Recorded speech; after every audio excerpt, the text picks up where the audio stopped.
साहित्य निधि में आज सुनिए वरिष्ठ साहित्यकार रूप सिंह चंदेल की लिखी हुई कहानी अपराध बोध। प्रस्तुत है कहानी। बस में वो मेरे बगल की सीट पर बैठी थी। उस दिन उमस कुछ अधिक ही थी। बस चकेरी हवाई अड्डे के सामने अहिरवा के पास क्षण भर के लिए रुकी। बस रुकी तो अंदर और अधिक गर्मी महसूस हुई। मेरी ओर देखती हुई वो बुदबुदाई, आज बहुत अधिक गर्मी है। मैं चुप रहा। आपको कहाँ जाना है? खजूहा, मैंने कहा। मैं वहीं की रहने वाली हूँ। चलो अच्छा हुआ एक से दो भले। उनके चेहरे पर प्रसन्नता झलक रही थी। जहानाबाद में बस के प्रवेश करते ही बोली थी, आपके ठहरने की व्यवस्था न हो तो? ठहरने की व्यवस्था तो शायद कॉलेज के मैनेजर साहब के घर में ही है, मैंने उत्तर दिया। तो वो क्षण भर के लिए चुप हो गई।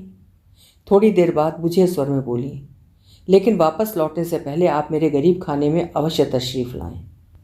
गांव में लोग मुझे अन्नपूर्णा के नाम से जानते हैं। मैं आपकी राह देखूंगी। रात के ठीक 8:30 बजे बस जहानाबाद पहुंची। खजूहा वहां से लगभग 3 मील था। एक जीप बस स्टॉप के बाहर खड़ी थी। ड्राइवर बैठा ऊँघ रहा था। जीप के पास जाकर ड्राइवर को जगाया। आंखें मलता हुआ बोला, तो साहब आप आ गए? मैं कुछ कहूँ इससे पहले वो जीप से कूद कर एक दुकान की ओर दौड़ गया। मैं हतप्रभ जीप के पास खड़ा रहा। थोड़ी देर में ड्राइवर लौट आया। उसके साथ एक सज्जन और थे जो अपनी धोती संभालते हुए जल्दी जल्दी चले आ रहे थे। उन्होंने आते ही मेरे बिना पूछे अपना परिचय दे डाला कि वो उस कॉलेज में इतिहास के प्रवक्ता हैं। जीप में पीछे बैठते हुए मुझे पीछे ही बैठने के लिए बाध्य किया गया। रास्ते भर वो अपने कॉलेज के मैनेजर नानक चंद तथा प्राचार्य की ही बातें करते रहे। नानक चंद ने अपने घर में मेरे ठहरने का प्रबंध किया था। पहुंचते ही उन्होंने आगे बढ़कर स्वागत किया। कॉलेज के प्राचार्य जी भी उनके पास थे। काफ़ी देर तक बातों की औपचारिकता निभाई जाती रही। दूसरे दिन सुबह उनके नौकर ने आकर मुझे जगाया। 7 बज चुके थे। जल्दी तैयार हो रहा था कि आवाज़ आई, प्रोफेसर साहब, प्राचार्य जी नाश्ते पर आपकी प्रतीक्षा कर रहे हैं। नाश्ता करके जब मैं उठने लगा तब नानक चंद मुझे एक बंद लिफाफा थमाते हुए बोले, ये कॉलेज की ओर से तुच्छ भेंट है, स्वीकार करें। लिफाफा खोला तो देखकर आश्चर्य हुआ कि नानक चंद ने मुझे इतना गिरा हुआ समझ लिया है। मैं क्रोध से कांपने लगा। नानक चंद का अभिप्राय मेरी समझ में आ गया था। मैंने चटपट सूटकेस में अपने कपड़े ठूंसे और उनके पास जा पहुंचा। मुझे देखते ही नानक चंद बोले, क्या बात है प्रोफेसर साहब, आप कुछ परेशान से दिख रहे हैं? अरे रे, ये सूटकेस लेकर कहाँ चल पड़े? उन्होंने नौकर से कहा कि वो सूटकेस मेरे हाथ से ले ले, लेकिन मेरी मुद्रा देखकर नौकर का साहस नहीं हुआ कि वो आगे बढ़े। अब तक मैं अपने क्रोध पर काबू पा चुका था। फिर भी तेज स्वर में बोला, आपने मुझे इतना गिरा हुआ कैसे समझ लिया कि मैं इन कागज़ के टुकड़ों पर अपना ईमान बेच दूंगा? ये लीजिए अपनी भेंट। और वो लिफाफा उनकी मेज पर पटक कर मैं मुड़कर चल पड़ा। आप समझते क्यों नहीं प्रोफेसर साहब, उन लड़कों के भविष्य का प्रश्न है। मैं कुछ नहीं कर सकता इसके लिए। अच्छा आप पैदल मत जाइए, कॉलेज का ड्राइवर छोड़ आएगा गाड़ी से। शुक्रिया, कहकर मैं तेज़ी से बाहर निकल गया। 10 बजे से 1 बजे तक परीक्षा लेने के बाद पुनः 3 बजे से 6 बजे तक का समय मैंने शेष विद्यार्थियों के लिए निश्चित कर दिया। निर्विघ्न कार्य समाप्त करके हाथ में सूटकेस लटकाए मैं खजुहा के छोटे से बाजार में होटल की तलाश में निकला। लेकिन खजुहा के उस छोटे से बाजार में मुझे एक भी होटल नज़र नहीं आया। मैं परेशान एक छोर से दूसरे छोर तक बाजार के 2 चक्कर लगा आया। मुझे अन्नपूर्णा जी की याद हो आई। याद आया कि उनके यहाँ जाने के लिए मैंने उनसे अस्पष्ट सा वायदा भी किया था। सोचा क्यों ना चलकर उन्हीं के यहाँ। पूछता हुआ मैं अन्नपूर्णा जी के घर पहुँचा। मुझे देखकर वो अत्यधिक प्रसन्न हुई। हर्षोत्फुल्ल होकर बोली, सोच रही थी शायद आपको सुध न रही होगी। बड़ी खुशी हुई आपके आने से। सच बड़े भाग्य से अतिथि घर आते हैं। संकोचवश मैं कुछ नहीं बोला। वो बोली, परीक्षा समाप्त कराए? नहीं, अभी आधे लड़के शेष हैं। अच्छा आप बैठिए, मैं अभी चाय तैयार करके लाती हूँ, फिर भोजन कीजिए। आप परेशान ना हो, भोजन तो मैंने औपचारिकता दिखानी चाहिए। वो बोली, ये नहीं हो सकता। भोजन तो आपको करना ही होगा, इसमें परेशानी की क्या बात है, 4 फुलके ही तो सेकने पड़ेंगे। मैं चुप हो गया। चाय पीते हुए मैंने उन्हें गौर से देखा। उम्र लगभग 60 के आसपास, गौर वर्ण तथा चेहरे पर अभी भी तेज विद्यमान था। श्वेत परिधान में मुझे वो एक तपस्विनी से कम प्रतीत नहीं हुई। काफ़ी बड़ा मकान था उनका। मैंने पूछा, आप अकेली रहती हैं क्या इसमें? वो उदास हो गई। कुछ क्षण बाद वो संयत होकर बोली, अकेली ही रहती हूँ अब। बड़ा परिवार था मेरा, किंतु अब तो ससुराल और मायके में मैं ही अकेली बची हूँ। मैंने देखा उनकी आंखें गीली थीं। क्षमा कीजिएगा, मैंने ये सब कुछ पूछकर शायद आपको कष्ट पहुंचाया। नहीं नहीं, ऐसी कोई बात नहीं। आंखें पोंछती हुई वो बोली, आप भोजन कर लीजिए, अभी तैयार करके लाती हूँ। भोजन करते समय उन्होंने बताया कि उनके 2 भाई, एक उनसे छोटा तथा एक बड़ा, और एक छोटी बहन थे। जब उनकी शादी हुई थी माँ बाप भी थे। उनकी ससुराल खजुहा से 4 मील दूर थी। वहाँ उनकी सास और पति थे। उनके भाई क्रांतिकारी थे। सन 1942 के आंदोलन के समय अंग्रेजों ने उन्हें पकड़कर फांसी पर लटका दिया था। आंचल से आंखें पोंछती हुई बोली थी वो। बड़े भैया की शहादत का समाचार सुनकर मेरी छोटी बहन राधा ने आत्महत्या कर ली थी, और छोटा भाई थोड़े दिन बाद ही क्षय रोग का ग्रास बन गया था। भैया की मृत्यु के कुछ दिन बाद ही मेरे पति भी नहीं रहे थे। सास पहले ही चल बसी थी। ससुराल के अन्य लोग जायदाद के कारण मुझे वहाँ टिकने नहीं देना चाहते थे।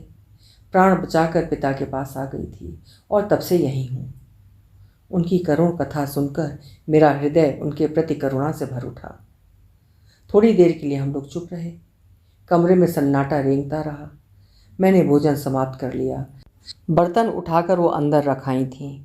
आकर फिर बोली, थोड़ी देर आराम कर लीजिए, अभी तो कॉलेज जाने में काफ़ी समय है। मैं लेट गया।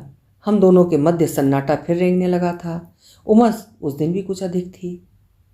आप नानक चंद के यहाँ ठहरे थे ना? उन्होंने मौन भंग करते हुए पूछा। हाँ, वहीं ठहरा था। सुना आपकी उनसे कुछ गर्मा गर्मी हो गई थी। मैं हतप्रभ उन्हें देखता रह गया। पूछा, आपको कैसे मालूम? कुछ लोग आपस में बतिया रहे थे, उन्हीं से मालूम हुआ था। गांव ज़्यादा बड़ा नहीं है ना, बात फैलते देर नहीं लगती। मैंने उन्हें पूरी घटना सुना दी। उदासी के साथ वो बोली, बड़ा नीच आदमी है ये, इसने तो मुझे तबाह कर दिया है। कैसे? मैंने चौंकते हुए पूछा। ये कॉलेज से लगी उस ज़मीन है, इसमें आधी मेरी है, जिस पर इसने पिताजी के मृत्यु के बाद ज़बरदस्ती कब्जा कर लिया था। आपने मुकदमा दायर नहीं किया था उसके विरुद्ध? मैं हूँ अकेली, वो भी औरत जात। सब कुछ किया, लेकिन सब जगह उस जैसे भ्रष्ट लोग ही बैठे हैं। रिश्वत देकर उसने मुकदमा जीत लिया था। आपने सरकार से अपील की? आप तो एक ऐसे परिवार से हैं जिसके भाई ने देश के लिए। कोई लाभ नहीं इससे, सरकार भी बहरी हो चुकी है। उन क्रांतिकारियों के परिवार के हिस्से की थोड़ी सी ज़मीन बची है, उस पर भी वो अपना अधिकार जता रहा है। मुकदमा हाई कोर्ट में चल रहा है। आपका कोई परिचित वकील अगर इलाहाबाद में हो तो बताइए। वैसे तो मेरी ज़िंदगी का क्या ठिकाना, लेकिन बेसहारा होकर भी नहीं जी सकती। मैंने खुद सोचा है कि अगर ये ज़मीन बचा पाई तो मरते समय गांव के गरीबों में बांट दूंगी। ये तो बहुत ही अच्छा विचार है आपका। कहते हुए मैंने घड़ी देखी, 3 बजने वाले थे। उठते हुए पूछा, शाम को कोई बस जाती है कानपुर? 4 बजे जाती है, उसके बाद कोई नहीं। लेकिन आप परेशान क्यों हो रहे हैं? सूटकेस छोड़ जाइए, कल चले जाइएगा। विवशता थी, परीक्षाएं 6 बजे समाप्त होनी थी, अतः वो रात उन्हीं के यहाँ काटने का निर्णय लेकर मैंने सूटकेस वहीं छोड़ दिया और कॉलेज चला गया।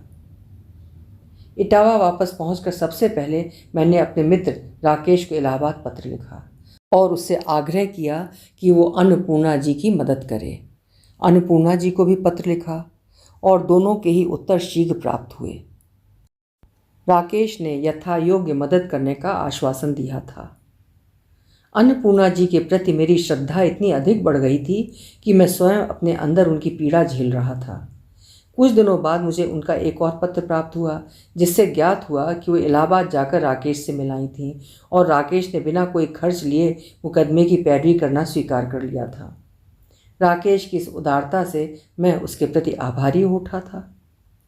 समय पंख लगाकर उड़ता जा रहा था। लगभग 1 वर्ष बीत गया। अचानक अन्नपूर्णा जी के पत्र आने बंद हो गए। मैंने राकेश को उनके विषय में जानकारी प्रदान करने के लिए लिखा। राकेश ने लिखा कि अन्नपूर्णा जी लगभग 2 महीने से ना तो उनसे मिली और ना ही उनका कोई पत्र उसे प्राप्त हुआ। उसने ये भी लिखा कि मुकदमा फाइनल स्टेज में है और अचानक उनके मौन हो जाने से उसे काफ़ी परेशानी हो रही है। उसने विश्वास व्यक्त किया था कि वो निश्चित ही मुकदमा जीत जाएंगी। पत्र पढ़कर मैं गंभीर चिंता में डूब कुछ समझ नहीं पा रहा था कि क्या करूं।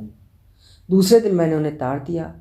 8 दिन तक उत्तर की प्रतीक्षा करता रहा, किंतु निराशा ही हाथ लगी। अतः मैंने स्वयं खजुआ जाने का निर्णय किया। जब मैं खजुआ उनके घर पहुंचा तब दरवाजे पर लटकते ताले को दूर से देखकर मेरा दिल बैठने लगा। अंदर ही अंदर आशंका घर करने लगी। मुझे उनके दरवाजे के सामने किंकरते विमूढ़ सा खड़ा देखकर पास के मकान से निकलकर एक महिला ने पूछा, आप किससे मिलना चाहते हैं? यहाँ जो अन्नपूर्णा जी, वो तो न जाने कब की यहाँ से चली गई। आप बता सकती हैं वो कहाँ गई हैं? नहीं, मुझे ठीक से मालूम नहीं कि वो कहाँ गई हैं, लेकिन कुछ लोग कहते हैं कि शायद बनारस चली गई हैं या वृंदावन। लेकिन क्यों? मैं आगे कुछ कहते कहते रुक गया। वो महिला शायद मेरा अभिप्राय समझ गई थी। बोली, गुंडे रहने देते तब न रहती बेचारी। मेरे सामने नानक चंद का चेहरा घूमने लगा जैसे वो चेहरा बड़ा होता जा रहा है और उस विभत्स आकृति की चपेट में मैं भी आ गया हूँ। अभी आप सुन रहे थे वरिष्ठ लेखक रूप सिंह चंदेल जी की लिखी हुई कहानी अपराध बोध। स्वर दिया था मैंने, यानी सीमा सिंह। हिंदी की श्रेष्ठ कहानियाँ सुनने के लिए कृपया मेरे चैनल्स को सब्सक्राइब जरूर करें, लाइक करें और शेयर भी करें। धन्यवाद।